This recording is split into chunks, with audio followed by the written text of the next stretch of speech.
Rising from the ashes, reclaiming your identity after narcissistic abuse. 3 years ago, I had the extraordinary privilege of interviewing Josephine Amodu, a woman whose name deserves to be etched into the pantheon of modern day healers. Her revolutionary work with survivors of narcissistic abuse hasn't just transformed countless lives, it has literally saved them.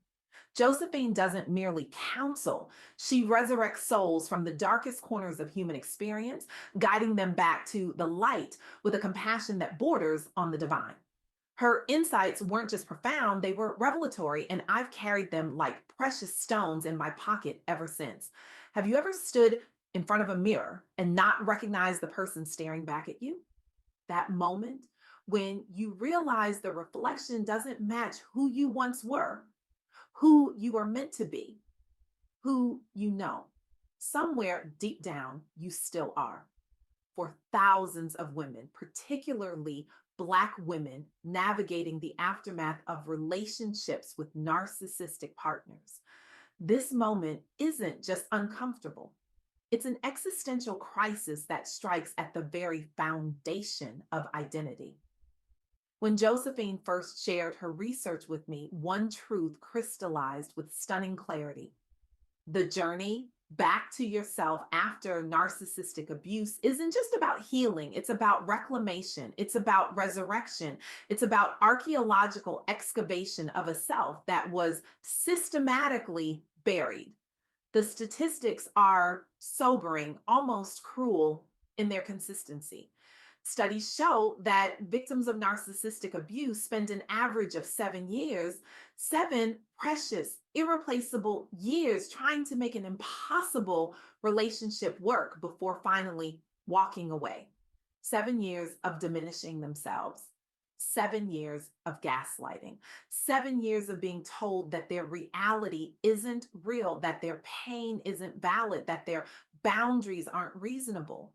But what happens after you leave? That's the question that haunted me throughout my conversation with Josephine. Because leaving is just the beginning, the first step on a 1,000-mile journey.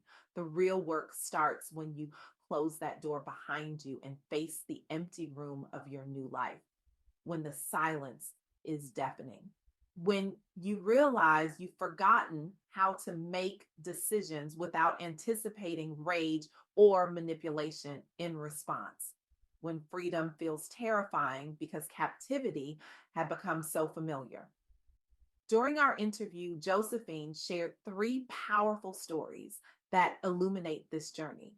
Each represents a beacon of hope for anyone who has ever felt trapped in the shadow of someone else's narcissism. The first woman's story particularly moved me. A Black mother of two who had spent years hiding behind what she called her strong woman mask while suffering privately due to the stigma around divorce in her community. The cultural pressure to maintain appearances nearly cost her everything, her sanity, her health, and at the darkest moments, her will to live. I remember the day I finally admitted I needed help, she told Josephine. I was standing in my kitchen, holding a coffee mug, and I suddenly couldn't remember if I liked cream in my coffee. I had spent so many years adjusting my preferences to match his that I no longer knew the simplest things about myself. It wasn't just a mug, it was a moment of terrible clarity. I realized I had become a stranger to myself. This woman's journey back began with the smallest acts of self reclamation, daily affirmations. I am a creator. I am worthy. Establishing boundaries that would have seemed selfish before, creating consistent self care routines that felt indulgent until they became essential. These weren't just feel good exercises prescribed by some wellness influencer. They were archaeological digs to unearth the woman who had been buried under years of psychological abuse. Each affirmation was a shovel, each boundary was a brush carefully removing the debris. Each act of self care was a restoration of something precious that had been deliberately damaged. And here's what's remarkable about her story. Not only did she heal herself, but she modeled healthy relationships for her children, breaking generational cycles of abuse that might otherwise have continued. Her daughter, who once walked on eggshells around her father, now speaks with confidence. Her son, who witnessed his father's rages, is learning that strength comes from kindness, not control. The second story Josephine shared involved a professional Black businesswoman who initiated divorce proceedings against a manipulative partner known for financial control and intimidation tactics. What struck me about this woman's approach was her strategic preparation.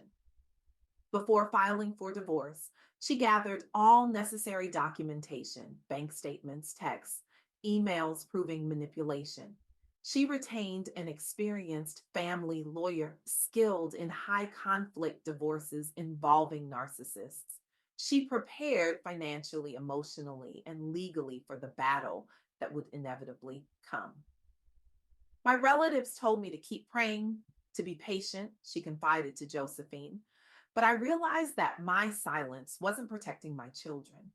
It was teaching them that abuse is acceptable. It was showing my daughter that a woman's worth is measured by her ability to endure mistreatment. It was showing my son that control is love. Despite threats during negotiations and emotional exhaustion, she achieved a fair settlement without succumbing to further intimidation or gaslighting tactics. She refused to be bullied into accepting less than she deserved, even when it would have been easier to give in. But what happened next is what truly demonstrates the power of reclaiming your identity.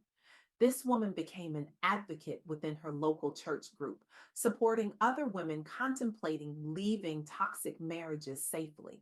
She created a discreet support network that operated under the radar, helping women gather resources, find legal help, and prepare exit strategies.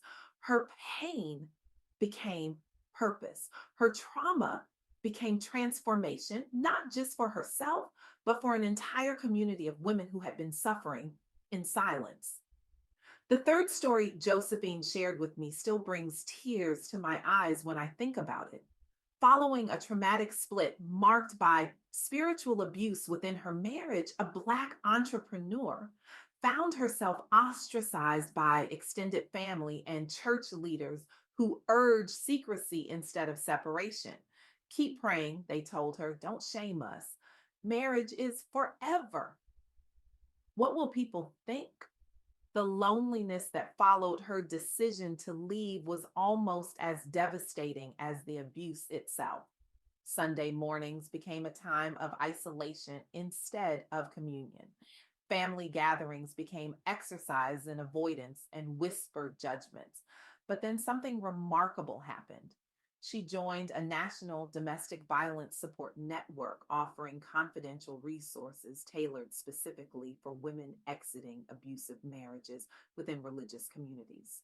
She leaned deeply into prayer and scripture as part of her daily routine, reclaiming her faith from the man who had weaponized it against her. Even in that dry place, God is present, she would remind herself. Healing starts with honesty. This woman began sharing her testimony at local events, using storytelling that blended Maya Angelou's wisdom with Taraji Henson's unapologetic passion to inspire others rising from similar ashes. She spoke her truth with such authenticity that it created space for others to speak theirs. Once silenced out of fear and guilt, she now uses her voice boldly, a living example that what was broken can be restored.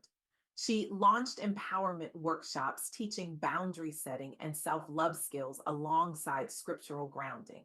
She created a space where faith and healing could coexist, where leaving an abusive situation wasn't seen as failure, but as fierce self preservation. Through her courage, she shifted the conversation around divorce and abuse among Black professionals, from taboo topic toward one centered on hope, healing, and community action. These three women's stories illuminate the three most important insights Josephine Amodu shared with me during our interview. First, your identity is yours to reclaim. Divorce, especially from a narcissistic, abusive spouse, can shatter the roles and titles that once defined you. But it is also an opportunity to rediscover your authentic self beyond being a wife or mother. The journey begins with self compassion, honest reflection, and choosing to invest in your own growth. You are not what happened to you, you are who you decide to become. Second, forgiveness frees you for greater things. Let me be clear about something. Forgiveness doesn't mean excusing those who hurt you. It doesn't mean reconciliation is necessary or even advisable. It means releasing yourself from the emotional prison of your past. Choosing forgiveness turns pain into power. It closes doors on victimhood and opens space for healing, peace, and new love for yourself first. As Maya Angelou wisely said, you can't forgive without loving. And I don't mean sentimentality, I don't mean mush. I mean having enough courage to stand up and say, I forgive, I'm finished with it. Third, faith and community are powerful anchors. Leaning into faith offers strength when everything else feels lost. Surrounding yourself with supportive friends, family, or professional help, including legal advocates familiar with narcissistic abuse, creates a safety net as you rebuild. Faith reminds us we're never alone. Community ensures we don't have to rise from the ashes by ourselves. I remember asking Josephine what surprised her most about the women she worked with. Her answer has stayed with me. Their resilience isn't just impressive, it's sacred, she said. These women don't just survive, they alchemize their pain into something beautiful, something that helps others. That's not just healing, that's holy.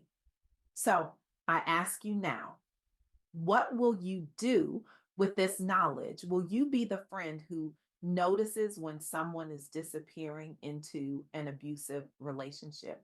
Will you be the community leader who creates safe spaces for honest conversations? Will you be the family member who offers support instead of judgment when someone finds the courage to leave? Or perhaps you're the one standing in front of that mirror right now, barely recognizing your reflection.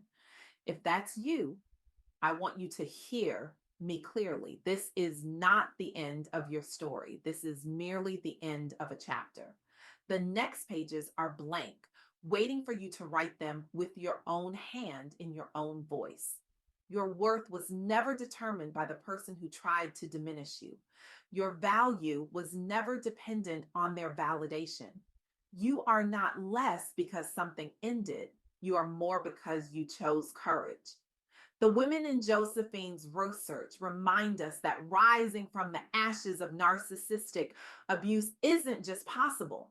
It's happening every day in living rooms and courtrooms and church basements across America. Black women are reclaiming their voices, their power, their identities. They're proving that the end of a relationship can be the beginning of a revolution. So today, I challenge you, become an ally in this revolution. Educate yourself about narcissistic abuse. Believe survivors when they speak their truth. Create spaces where healing can happen. And if you're in the fire right now, reach out. One hand, one call, one step toward freedom. Because the most beautiful phoenixes rise from the hottest fires. And you, whether you're the supporter or the survivor, you are essential to this rising.